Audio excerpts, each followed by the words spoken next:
I, 31 female, recently lost my fiancé, 37 male, Jake. We've been together for 6 years. His death was unexpected, and I'm still mourning. At the funeral, which I arranged and paid for, his brother, 32 male, Jim, asked me when I'm going to return the engagement ring to the family. For context, the engagement ring with which Jake proposed is an ancient family heirloom. It's a gorgeous ring, but what makes it priceless is the story behind it. Jake got the ring from his grandma a month after we started dating. He claimed he knew back then he would marry me someday, and wanted to get his grandma's blessing on the ring.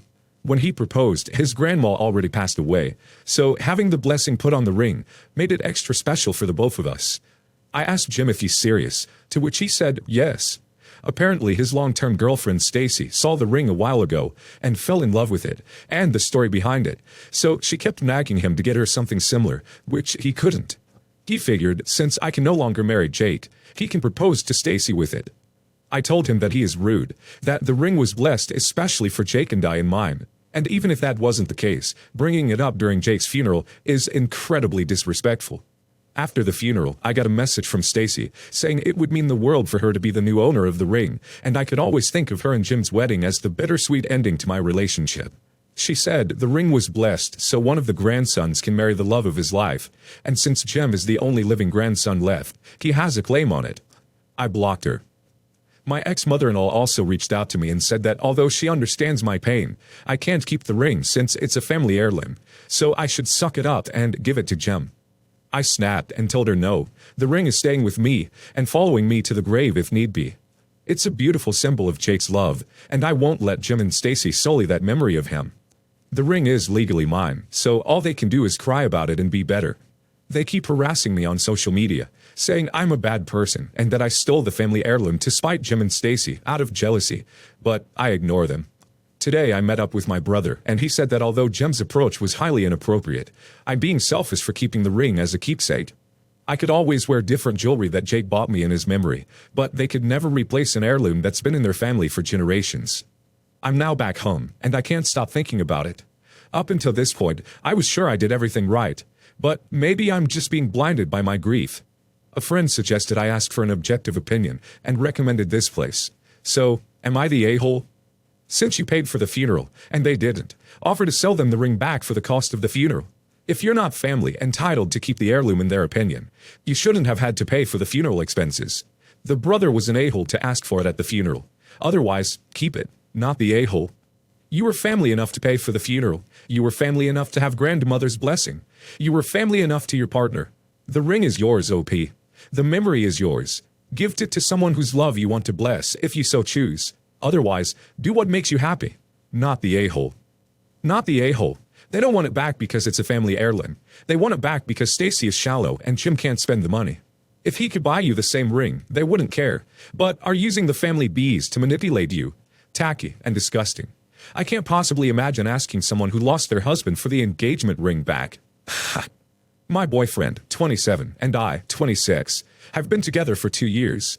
He's a good heart and is normally rational, but his one issue is that he expects to accompany me in every occasion, no matter how big or small. He even went with me to my ex-boyfriend's funeral after days of begging. Now, my best friend got married a few days ago. It was very small, and only close family and friends were invited. My boyfriend couldn't come because of the +1 rule. He pitched a hissy fit, saying my best friend has no respect for my relationship, and was shocked when he learned that I was still going to its end. He told me that if he can't go, then I'm expected to not go as well. But that is my best friend, and I had to respect her rules. He gave me an ultimatum. Either we go together, or I stay home with him. I ended up going, cause, again, I respected my friend's rules. He was angry with me, and kept calling the entire 2-hour drive, then stopped. Later, I got a text from his friend, telling me he, my boyfriend, got into an accident, and was taken to the hospital. I freaked out. He gave me the address, and I had to leave the wedding and told my friends why. I was crying the entire drive home, and kept calling his friend, but got no response. I arrived to the hospital and asked about my boyfriend, and they checked and told me he wasn't there. My anxiety reached 160% as I kept calling his friends one by one. I just went home, and there he was, along with his friend. He saw me and said that he was sorry, but this was the only way he can get me home after I left him alone. After the initial shock, I just blew up yelling at him about lying and making me leave my friend's wedding and having me literally go to the hospital and freaking out because of him. I kicked his friend out and we got into an argument. He kept talking about how much I love him, thus I left, which is my own doing, not his, and he was just trying to see if I really chose my friend's wedding over him. He then argued that my friend caused this and I shouldn't agree with her to exclude him. I said what he did was horrible and called him horrible, and then went to my room. It was awful cause my friends kept calling to check on him cause they thought he was really at the hospital. He said I overreacted and that I yelled at the wrong person. Am I the a-hole? Did I go too far? Your boyfriend is not a good person. The sooner you accept that, the easier it will be to move forward. Not the a-hole. Not the a-hole. Duck him and leave his butt. There were so many red flags, and this emotional manipulation and lying to control you is beyond. Get out now. My wife and I had our first son around 2 months ago. She was home isolated during her entire pregnancy after the 6-month mark because of some pregnancy complications. We also agreed that the first 2 months after birth, our parents and siblings would be the only ones allowed to visit and see the baby, and our friends and the rest of the relatives could wait. As soon as the baby turned 2 months, my wife started trying to get back into her social life again. Sometimes she'd bring the baby with her, but sometimes she'd expect me to babysit. Whenever I couldn't babysit, she'd call her mom to ask her if she could care for the baby for a few hours. My wife's a great mom, and she truly cares for our baby, but it's frustrating how she feels the need to go out the entire time. One day while she was out shopping with a friend of hers, I was babysitting the kid and my mom visited me and asked where my wife was. I told her that she's out with a friend. My mom got very mad about how my wife went out, and she told me I have no backbone for not calling her out and telling her to stay home with the baby. I told my mom I'll handle this. My mom waited until my wife got back home, and she started scolding her. It wasn't a proud moment for me, and I really didn't want my mom to get involved, but my wife needed to hear it from someone else too. My mom told my wife that she's irresponsible and that she should cut down her meetings with friends and stay home to care for the kid, as a proper mother would. My wife tried to defend herself, saying how I was always out with my friends both during her pregnancy and after she gave birth, but both I and my mom tried to explain how me going out is not the same as her going out. My mom told her that the little walks and coffee hangouts with her friends are over, and that she better get used to the fact that her social life will now be limited. It sucks, but that's how it is. I agreed with my mother on all that, and my wife is not speaking to me for days. She even sleeps in the guest room now, and took the baby's crib there as well. She will only cook for herself and the baby, and not for me. My mother-in-law and my sister-in-law have texted me saying I was a huge a-hole for this, and so was my mom. So I should not be surprised my wife is acting like that towards me. Yes, the a-hole. Notice how you say taking care of your own kid is babysitting? You don't even mention the amount of time she goes out versus you, but you just want us to trust you that it's different for you? You don't even mention speaking to your wife before your mom said anything. Too bad your wife has 2 kids at home. Wow, really? Yes, the a-hole, for sure. 1. You are the father of a child. Stop referring to parenting as babysitting. What the actual duck? 2.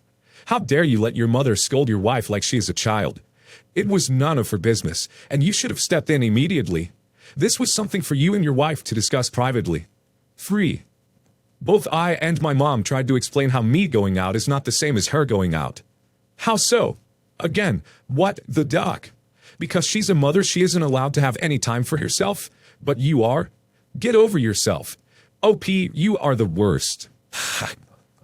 I, 44 male, have been with my wife 12 years, married for 6. We have 3 beautiful kids. We support our kids. We live in our dream home. We vacation often. Life is good for us. I have no complaints. The problem is, when I was in college, I was 19. A classmate of mine and her wife approached me about being a donor for her and her wife. They were both in their late 20s and wanted to have children. So I agree. I told my parents about it. Lawyers were involved that I was not to seek them or try to contact them or the kids. Everyone was on the same page, eventually found out they were both able to get pregnant. A few months later, I signed some more papers at the lawyer's office. Never heard anything else. They moved on. I moved on. When visiting my parents, my wife and I ran into this family. Their son looks exactly like me, to the point where it was uncomfortable. Their daughter looks like my sister. They introduced us. It was awkward but pleasant. My wife was completely blindsided, but I understand. I never brought it up with my wife because when we first started dating, kids and fertility was a huge trigger for her because she had been told she would never have kids. But then we started popping out babies, so I never felt the need to bring this up because I could legally never be involved with these kids, like ever. She's threatening divorce. She's really struggling with the facts that our kids have siblings. I try to tell her that they don't, that they aren't my kids, and these women, their mothers, mean literally nothing to me. I go years with even giving them a thought. In hindsight, I could have, but I really was trying not to trigger a very sensitive issue for her, and we eventually have beautiful children of our own. So, I feel like the a-hole. Not the a-hole. I get both sides. To you, those children are not your children. You donated sperm, and that was the end of your involvement. However, I can also see your wife's side, because she didn't know. If I knew my husband had donated sperm, it wouldn't bother me. If he knew that had resulted in a child and hadn't mentioned that to me, I'd have felt hurt and lied to. And that is probably what's upsetting your wife. She feels you deceived her, and if you kept this from her, what else have you kept from her?